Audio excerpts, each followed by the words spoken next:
नमस्कार दोस्तों, स्वागत है आपका आपके अपने YouTube चैनल शिक्षक ज्ञान बाय अनिल पर। दोस्तों, आरजीएचएस में अब कैशलेस चिकित्सा का लाभ लेने के लिए जो मुख्य लाभार्थी है उसके पति या पत्नी के मोबाइल नंबर जनाधार में अपडेट होना अनिवार्य है और यह प्रक्रिया 15 दिसंबर से पहले होनी चाहिए।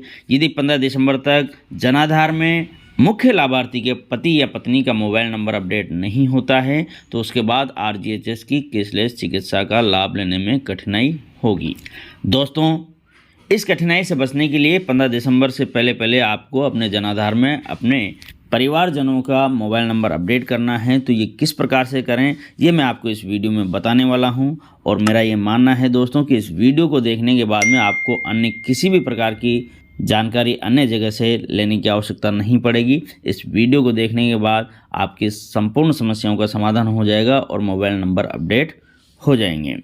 तो चलिए दोस्तों, करते हैं वीडियो को प्रारंभ। जनाधार में अपने परिवारजन के किसी के भी मोबाइल नंबर अपडेट करने के लिए आपको अपने एसएसओ आईडी पर लॉगिन कर लेना है। दोस्तों, जैसे ही आप लॉगिन कर लेंगे तो यह इसका इंटरफेस नज़र आता है। दोस्तों, आपको यहाँ पर ऊपर जो ये निशान दिया गया है यह गवर्नमेंट ऐप्स हैं इसमें, और नीचे जो दी गई है दोस्तों यहाँ पर ये यहाँ पर सिटीजन ऐप्स आपको देखने को मिलेंगी। तो इसको आपको ओपन करना है। सिटीजन ऐप्स ओपन करने के बाद कुछ इस प्रकार से दोस्तों इंटरफेस दिखाई देता है। यदि आपने जनाधार पर पहले काम किया हुआ है तो यहाँ पर जनाधार आपके आ जाएगा। यदि नहीं किया है तो ये जनाधार आपको यहाँ से नहीं मिलेगा। उसके बाद आपको जो अदर ऐप्स लिखा हुआ है यहाँ पर जैसे ही आप टच करेंगे दोस्तों तो सभी जो सिटीजन ऐप्स हैं वो यहाँ पर आ जाती हैं। ये अल्फ़ाबेटिकली जमी हुई होती है दोस्तों। यहाँ से आप जनाधार को सर्च कर सकते हैं। यदि फिर भी आप जनाधार ऐप को सर्च नहीं कर पाते हैं तो यहाँ पर जो सर्च का निशान दिया गया है इसको टच करें। टच करते हैं क्विक सर्च लिखा हुआ आ जाएगा। इस पर एक बार फिर से टच करेंगे तो यहाँ पर आपको फिर लिखना है जन आधार। स्पेलिंग आपको दोस्तों यही लिखनी है जो आपको सामने यह दिखाई दे रही है। इसको आपको टच करना है। जैसे ही आप टच करेंगे तो सभी ऐप्स में से आपको जनाधार की ऐप्स ढूंढ करके ये दे देगा। इसको आपको ओपन करना है। हमारे केस में दोस्तों ओपन होते ही कुछ इस प्रकार से यह इंटरफेस नज़र आता है। यदि आपको दोस्तों जनाधार की ऐप खोलने के बाद कुछ इस प्रकार से ये दिखाई देता है your mapped Jan Aadhaar ID in SSO is not valid, तो इसके लिए आप क्या करें ये मैं वीडियो के अंत में बताऊंगा। फिलहाल जनाधार में मोबाइल नंबर अपडेट करना मैं आपको बता देता हूं। आप जैसे ही जनाधार की ऐप को ओपन करेंगे तो यहाँ पर एनरोलमेंट लिखा हुआ आएगा। इसको आपको टच करना है। टच करते ही कुछ इस प्रकार से अन्य विकल्प आ जाएंगे। यहाँ पर दोस्तों सिटीजन एडिटिंग दिया गया है, इसमें आप देख लें। इसको आपको ओपन करना है। ओपन करते ही दोस्तों आपकी जो रसीद संख्या है, जिस रसीद संख्या के आधार पर आपका जनाधार बना था वो यहाँ पर स्वतः ही लिखा हुआ आएगा। इस पर आपको कुछ नहीं करना है। सामने खोज दिया गया है, इस पर आपको टच करना है। टच करते ही दोस्तों यहाँ पर आपको एग्री और डिसएग्री लिखा हुआ आएगा, तो आपको इसे एग्री करना है, ओके करना है। इसके बाद में दोस्तों आपको यहाँ पर नीचे आ जाएं। यहाँ पर आपके जनाधार में जितने भी मेंबर्स हैं उन सबकी डिटेल्स यहाँ पर दिखाई देगी। हमारे केस में दोस्तों यहाँ पर मोबाइल नंबर सबके ऐड किए हुए हैं। मैं यहाँ पर आपको एक नंबर कोई सा भी बदल करके बताऊंगा, और यदि आपके केस में किसी के मोबाइल नंबर नहीं है तो उसके यहाँ पर या तो 0 नज़र आएगा या फिर खाली स्थान नज़र आएगा। आपको करना क्या है, जिस भी सदस्य के आपको मोबाइल नंबर अपडेट करने हैं उसके आपको टच करना है। टच करने के बाद में ई-केवाईसी जनाधार आपको करना है। ई-केवाईसी आधार से भी हो जाता है दोस्तों, परंतु उसमें थोड़ा सा एक आधा स्टेप एक्स्ट्रा है। मैं यहाँ पर ई-केवाईसी जनाधार को टच कर रहा हूँ। जैसे आप करेंगे तो ये आपसे कहेगा कि जनाधार में जो जुड़ा हुआ मोबाइल नंबर है जो कि यहाँ पर ये प्रदर्शित कर रहा है वो आपके पास होना चाहिए, क्योंकि उस पर एक ओटीपी जाएगा। तो आपके पास ये है तो आप ओके करें, मतलब उस मोबाइल नंबर को आपको साथ में लेकर के बैठना है दोस्तों। ओके, जैसे ही आप ओके करेंगे तो उस पर एक ओटीपी जाएगा उस नंबर पर, तो उस ओटीपी को आपको यहाँ पर दर्ज करना है। ये देखें दोस्तों, मैंने यहाँ पर ओटीपी दर्ज कर दिया है। इसके बाद आपको वेरीफाई करना है।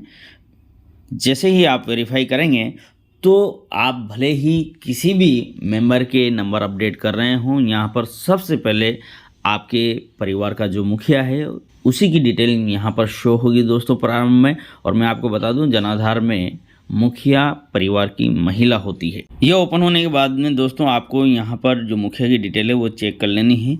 यदि लाल कलर से लिखे हुए किसी सूचना को आप अधूरा पाते हैं तो उस सूचना को आप अवश्य भर लें। मैं फ़िलहाल नीचे जा रहा हूं क्योंकि हमें मुखिया के केस में कुछ भी नहीं करना है, कोई बदलाव नहीं करना है। यहाँ पर सदस्य में मोबाइल एडिट कर रहे हैं हम लोग, तो सदस्य एडिट पर आपको जाना है। ये देखें, जैसे ही आप सदस्य एडिट पर जाएंगे तो कुछ ही देर में दोस्तों यहाँ पर ओपन के होकर के आ जाएगी जानकारियाँ फिर से नीचे। अन्य जो सदस्य हैं मुखिया के अतिरिक्त वो यहाँ पर एक बार फिर से शो होंगे। तो यहाँ पर आपको जिस भी मुखिया के मोबाइल नंबर चेंज करने हैं उसके अब यहाँ से आपको टच करना है। जैसे मैं यहाँ पर इस पर टच कर रहा हूँ तो अब ये जो जिस मेंबर के हमें मोबाइल नंबर ऐड करने हैं या अपडेट करने हैं उसकी जानकारियाँ यहाँ पर शो होंगी दोस्तों। इस केस में भी दोस्तों आप जो भी लाल कलर से लिखे हुए हैं उन सभी जानकारियों को यहाँ पर मिलान कर लें। यदि कोई जानकारी यहाँ पर अधूरी है तो उसे अवश्य भर लें। यहाँ देखें दोस्तों, वास्तविक वार्षिक आय खाली छूटी हुई है।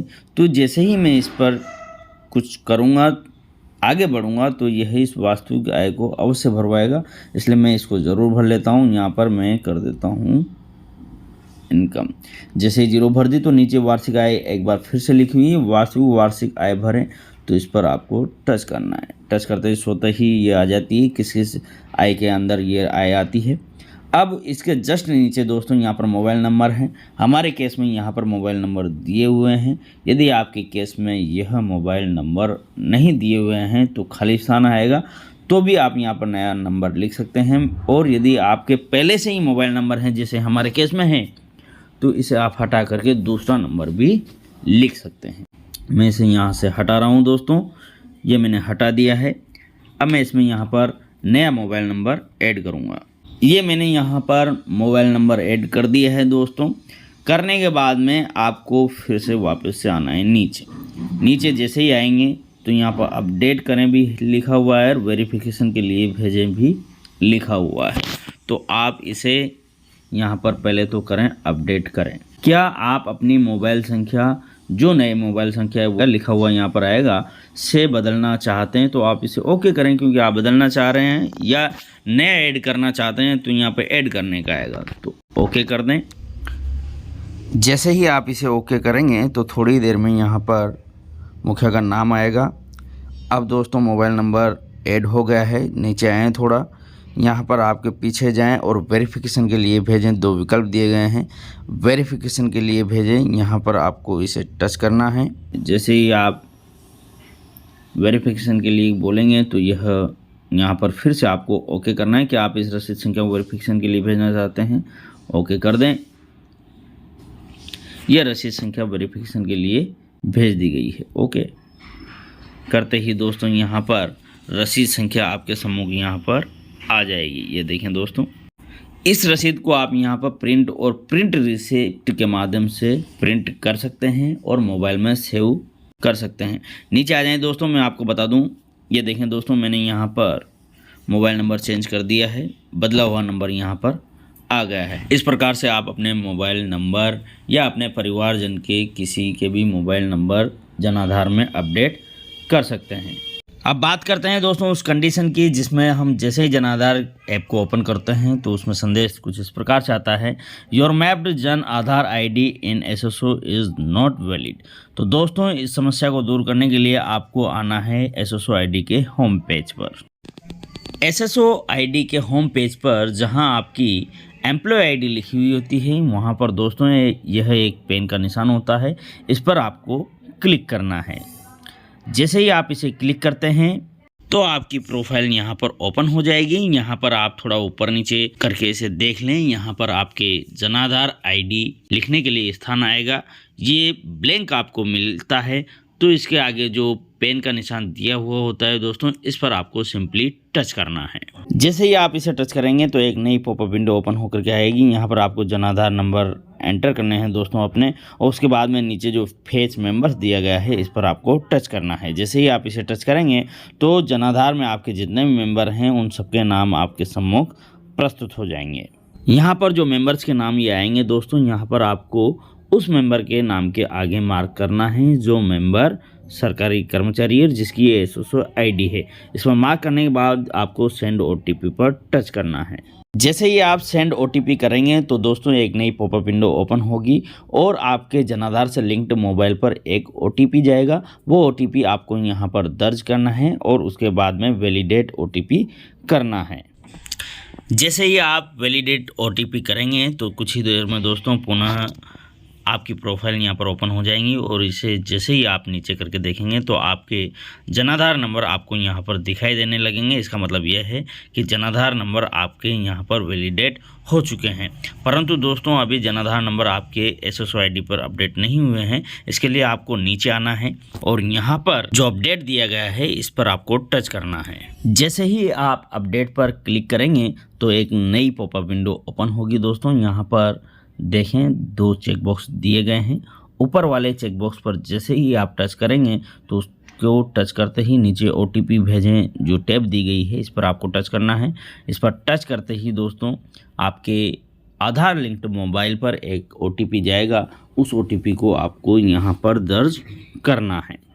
यहाँ देखें दोस्तों मैंने यहाँ पर ओटीपी डाल दिया है। ओटीपी डालने के बाद दोस्तों नीचे जो विकल्प है वो छिप गए हैं। तो इस कंडीशन में मैं अपने मोबाइल को पोर्ट्रेट मोड पर कर लेता हूं ताकि ये पूरा दिख जाए।